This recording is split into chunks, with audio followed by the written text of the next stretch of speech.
ദൈവനാമത്തിന് മഹത്വം ഉണ്ടാകട്ടെ. ഈ വരുന്ന 31-ാം തീയതി മൊഴിയാപ്തി പ്രാർത്ഥനയായിട്ട് നടത്തുവാനായിട്ട് സഭയായി ഞങ്ങൾ തീരുമാനിച്ചിരിക്കുകയാണ്. നമ്മുടെ ഷെക്കേന ചർച്ചിൽ വെച്ച് ഞാനിങ്ങളുടെ ഭാര്യയും കുഞ്ഞുങ്ങളുമായിട്ട് ഒരുമിച്ച് ശുശ്രൂഷിക്കുമ്പോൾ നിങ്ങളെല്ലാവരെയും ആ ശുശ്രൂഷയിലേക്ക് സ്വാഗതം ചെയ്യുകയാണ്.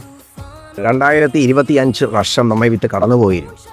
26 എന്ന വർഷം സ്വാഗതം ചെയ്യുമ്പോൾ നമുക്ക് ഒരുമിച്ചായിരിക്കാനും ഒരുമിച്ച് ശുശ്രൂഷിപ്പാനും ദൈവം ചെയ്യാൻ പോകുന്ന വാഗ്ദത്തങ്ങളെ കേൾക്കുവാനും വാഗ്ദത്തങ്ങൾ പ്രാപിപ്പാനും അത് നാളെയുടെ അനുഗ്രഹങ്ങളായി നന്മയായി മാറ്റുവാൻ നിങ്ങളുടെ ജീവിതത്തിൽ അത് പ്രാവർത്തികമാക്കുവാൻ അത് പ്രാപിച്ചെടുക്കുവാൻ എല്ലാ വിശ്വാസികളെയും സ്നേഹിതരെയും സ്വാഗതം ചെയ്യുകയാണ്.